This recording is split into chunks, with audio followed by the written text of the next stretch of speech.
Hello everyone, তোমরা তো আগের ব্লগে দেখেইছিলে যে আমরা হরিদ্বারে ছিলাম আর হরিদ্বারের ভারত সেবাশ্রম এই আশ্রমটাতেই ছিলাম। আর তোমাদের সাথে একটু দেখালাম যে আশ্রমটা কত সুন্দর আর পরিবেশটা এত ভালো। আর আমরা এখন বাজে 7:30 আর এখন আমরা বদ্রীনাথ যাওয়ার উদ্দেশ্যে বেরিয়ে পেয়েছি। সবাই লাগেজ নিয়ে বসেছিল। তারপরে আমরা গাড়িতে উঠেও পড়েছিলাম আর হরিদ্বার থেকে চলে যাওয়ার সময় না মনটা খুব খারাপ লাগছিল। এখানকার প্রকৃতিটা এত সুন্দর তোমাদেরকে কি বলবো, যে একবার গেছে তার মনে হয় যে বারবার যাই। আমার মনে হয় যে আমিও আর একবার চলে যাই। ওখানকার এত এত এত ভালো। দেখো এখানকার মার্কেটটা। আর তারপরে আমি কিন্তু ইয়েতে উঠিনি, মনসা পাহাড়ে। ওখানে যে পাহাড়গুলো আছে ওই পাহাড়গুলো কিন্তু দর্শন করা হয়নি। আমরা তো একটা রাত্রি ছিলাম, তো অনেকটা সময় ছিল বলে কমই সময় ছিল, অনেকটা সময় বলতে কমই সময় ছিল। আর এখানে বড় শিব ঠাকুরটা ছিল আর তোমাদের সাথে শেয়ার করছিলাম। আর যখন চলে যাচ্ছি আমাদের খুব মনটা খারাপও লাগছিল। আর সবাই বলছি যে আমরা যেন আবার আসতে পারি, খুব আনন্দ লাগছিল। আর দেখো আস্তে আস্তে আমরা চলে এসেছি অনেকটা দূর, আর পাহাড় পেরিয়ে গেছে। আর এখানটা আমরা অনেকক্ষণ দাঁড়িয়েছিলাম, মোটামুটি এখন ঘড়িতে মনে হয় বাজে একটা নয় 12:30 মতন। আর এখানকার নদীটা এত সুন্দর লাগছে। তারপর আর এক জায়গায় দাঁড়িয়েছিলাম, এটা হচ্ছে গঙ্গা যমুনা মিশ্রণ, এটা সেটাই তো নাকি কী জানি, ভুলে গেছি। তো তোমরা যদি জেনে থাকো আমাকে অবশ্যই কমেন্ট করে জানিও। আর পাহাড়টা এত সুন্দর। আর তারপর আমরা ধাত্রী দেবী চলে এসেছিলাম, এখানকার কুলদেবী নাকি। এখানে এই দেবীকে দর্শন করি তারপরে আমরা বদ্রীনাথ যাওয়ার উদ্দেশ্যে এখান থেকে মোটামুটি ভাগা কেদারনাথ আর বদ্রীনাথ। আর এখানকার দর্শন করে মাকে দর্শন করে বেরিয়ে পড়েছিলাম। তারপরে এত সুন্দর নেচার, আর যেন পাহাড় না পর্বত, আমি তো এত ভালো লেগেছে। আর খুব ভয়ও লাগছিল। আমার তো আমি সামনে সিটে বসছিলাম, আমার অতটাও কিছু হয়নি। আর তারপরে চলে এসেছিলাম রাত্রে। এখন বাজে মোটামুটি 8টা মতন। আর তখন আমাদের গাড়ি যাচ্ছিল, কেননা থাকার মতন যে আমরা ভেবেছিলাম যে রাত্রে অতটা যেতে পারিনি, এই জন্য আমরা মাঝ রাস্তায় থেকে গিয়েছিলাম। আর এখানে বড় বড় এগুলো কুকুর ছিল, আর এই পশুগুলো কী ছিল জানি না, কিন্তু অনেক দল বেঁধে যাচ্ছিলো। আর আমরা এখানটাতেই থেকেছিলাম, রাত্রেবেলা একটা হোটেলে ছিলাম, সবাই মিলে ছিলাম। আর প্রথমে তো দাঁড়িয়েছি, আগে এত শরীরটা খারাপ লাগছিল কি বলবো তোমাদের বন্ধুরা। তো এখন তোমাদের সাথে শেয়ার করছি। আর এখন ওখানেই যেন চলে গেছি, ওখানে এত সুন্দর লাগছিল। তো এই পশুগুলো কি ছিল আমি জানি না, যেমন বিশাল বড় বড় ছিল। আর এটা মনে হয় ছাগলের মতনই। আর সামনে দুটো বড় বড় কুকুর ওরা পাহারা দিয়ে নিয়ে যাচ্ছিল, খুব ভালো লাগছিল। আর ওখানকার রাত্রের পরিবেশটা কি বলবো, যখন আমরা যাচ্ছিলাম পাহাড়ের ওপর দিয়ে, পাহাড়ের বাড়িগুলো এত সুন্দরভাবে থাক সাজানো ছিল, যেন মনে হচ্ছে সেই মোমবাতি জ্বেলে দিলে হয় না, সেরকম মোমবাতি জ্বেলে দিয়েছে। খুব সুন্দর লাগছিলো আর খুব ভয়ও লাগছিলো।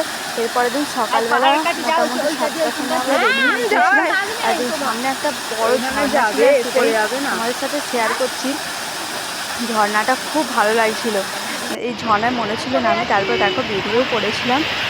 প্রথমে বেরিয়ে পড়ছি বলতে এখানটায় রাস্তা দিয়ে একটু দাঁড়িয়েছিলাম, সবাই চা কিনছিল, গল্প করছিল। তারপর তো আমাদের গাড়ি ছাড়বে, আর এখানে পর তারপর আমরা আবার বদ্রীনারায়ণ দেখার জন্য সবাই যাচ্ছি। আর এই পাহাড়গুলোকে খুব ভালো লাগছে। আর এখানকার এত সুন্দর পরিবেশ। আর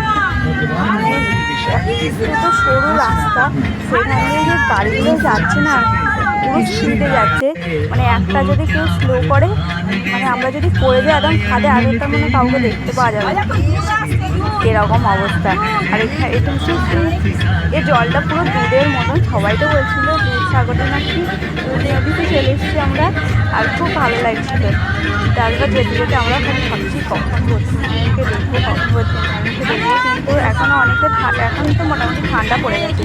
আমরা রাত্রের পর থেকেই ঠান্ডা লাগছিল, কিন্তু আমরা গিয়েছিলাম গরমে গেছি। আর তারপরে আমাদের এখন শরীরটা ঠিক আছে, অতটা কিছু হয় না। তারপরে আমরা মোটামুটি বেরিয়ে গেছিলাম। ওখানে আমরা ভারত সেবাশ্রম আশ্রমেই ছিলাম। মোটামুটি 10টার সময় পৌঁছে গেছি। 10টার সময় 7টা থেকে 3 ঘন্টা 3.5 ঘন্টা মতন জার্নি করে তারপরে গেছি। আর বদ্রীনারায়ণকে দেখেছি, খুব ভালো লাগছিলো।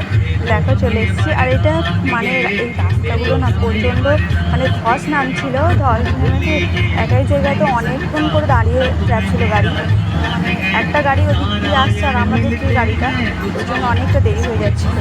কিন্তু আমাদের ড্রাইভারটা খুব ভালো ছিল, ড্রাইভার দাদাটা খুব সুন্দরভাবে গাড়ি চালাচ্ছিল আর আমাদেরকে অনেক মজা করতে করতে নিয়ে গেছে। আর সবসময় বদ্রীনাথের কাজ ছিল। তারপরে আমরা চলে এসেছি। আর এই এখন মানে এখন মোটামুটি বাজে 11টা সাড়ে 11টা মনে হয়। আর এখানে এই নদীটা যাচ্ছিলো আর ওপরে ব্রিজটা ছিল, আর আমরা সেটা ঘুরে ঘুরে ঘুরে দেখছিলাম। আর এখানে ছোট্ট একটা শহর ছিল, মনে হচ্ছিল এখানেই থেকে যাই, এত সুন্দর লাগছিল। আর তোমাদেরকে শেয়ার করছিলাম এই ব্রিজটা। আর এই নিচে তো নামিনি, কারণ নিচে নামতে যাই না। আমি মা কাকিমা আর আমার কাকু এই 4 জনে একটু ঘুরতে বেরিয়েছিলাম। আর তারপরে আমরা বিকেলবেলা মোটামুটি এখন 3টে সাড়ে 3টের মতন বাজে, আর এখন আমরা বেরিয়ে পড়েছিলাম বদ্রীনারায়ণকে দেখবো বলে।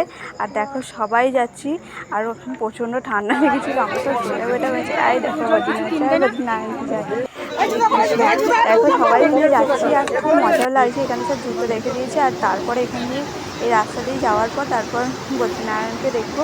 আর বদ্রীনারায়ণের ভিতরে তো ক্যামেরা করতে দেয়নি, কিন্তু বাইরেটা ক্যামেরা করতে দিচ্ছিল। দেখো সবাই আছে। আর এখানে জুতো রেখে তারপর ডালা ফালাকে নেবো। আর এখানটা সব শেয়ার করছিল। এখন পুজো দেওয়া হয়ে গেছে, ভিতরে পুজো দিয়েছি, ভিতরে পুজো দিয়ে আবার যে বাড়ি ছিল সেখানে বসেছিলাম। আর তারপরে যে তপ্তকুণ্ডতে স্নানও করেছি। আমি তো ভালো করে স্নান করতে পারিনি, অনেক সবাই ভালো সুন্দর করে স্নান করেছে, আমি শুধু মাথায় জল ছিটা দিয়েছিলাম। আর এখানে অলকানন্দিতা, কি না নদীটার নাম ঠিক আমার মনে পড়ছে না। এই নদীটা কেউ যদি কমেন্ট করে তো, আমি তো অনেক দিন গিয়েছি, অনেক দিন বলতে তাও 3-4 মাস হয়ে গেল গেছিলাম। আর তারপরে এখানে একটু ভোরবেলা দেখো আমরা সব চলেও এসেছি। সেদিন রাতটা ছিলাম। তারপর আমরা মানা ভিলেজ গিয়েছিলাম, যেটা ভারতের সবচেয়ে শেষ গ্রাম।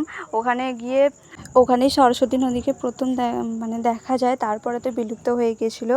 আর তারপর আমরা বেরিয়ে পড়েছিলাম বাড়ি যাবো না, এবার যাব বৃন্দাবনে। আর সেখানে তো আরোই মজা। চলো দেখো। এবার রাস্তায় আমরা দাঁড়িয়েছিলাম, সবাই স্নান করছিল, আর আমরা তো রাস্তায় স্নান করতে পারিনি, আমরা দাঁড়িয়েছিলাম। আর এখানে সব খাওয়া দাওয়া করে নিয়েছিলাম, খাওয়া দাওয়া করে তারপরে বেরিয়ে পড়েছিলাম। আমরা আবার যাব হরিদ্বার স্টেশনে, সেখান থেকে আমাদের রাত্রে মনে হয় 2-2-2:30টার সময় মেল ছিল। ওখান থেকে যাব বৃন্দাবন। আর এখানে আমরা অনেকক্ষণ দাঁড়িয়েছিলাম, সেরকম তোমাদের সাথে শেয়ার করছি। এত সুন্দর রাস্তা, আর কখনো মনে হয় হয়তো যেতে পারবো না, কিন্তু এই স্মৃতিগুলোই হয়তো আমাদের কাছে থেকে যাবে। চলো দেখতে থাকো। আর তারপর আমরা অনেকক্ষণ মানে আমাদের তো আসার সময় কোনো লেটই হয়নি, বরঞ্চ মোটামুটি 6টার মধ্যে আমরা হরিদ্বার স্টেশনে ঢুকে গিয়েছিলাম। ওখানে আবার হরিদ্বার স্টেশনে গিয়ে আবার অনেক কেনাকাটাও করেছি। আবার গিয়ে তারপর রাত্রে অনেকক্ষণ স্টেশনে বসেছিলাম। দেখো বলতে বলতে চলেও এসেছি। এখন মোটামুটি বাজে 5টা সাড়ে 5টা মতন বাজে। আর তারপরে অনেকক্ষণ স্টেশনে বসছিলাম, আর বসে সবাই তো শুয়ে পড়েছে, মানে কি করবে বুঝতে পারছে না। অনেকটা টাইম না, 6টা থেকে মোটামুটি আমাদের 10টায় মেল দেওয়ার কথা, সেখানে আমার মেল দিয়েছিল 2টোর সময়। মানে এতটা জার্নি, আর ভালো লাগছে না। তো ভিডিওটা কেমন লাগলো অবশ্যই কমেন্ট করে জানিও কিন্তু বন্ধুরা। Please tata.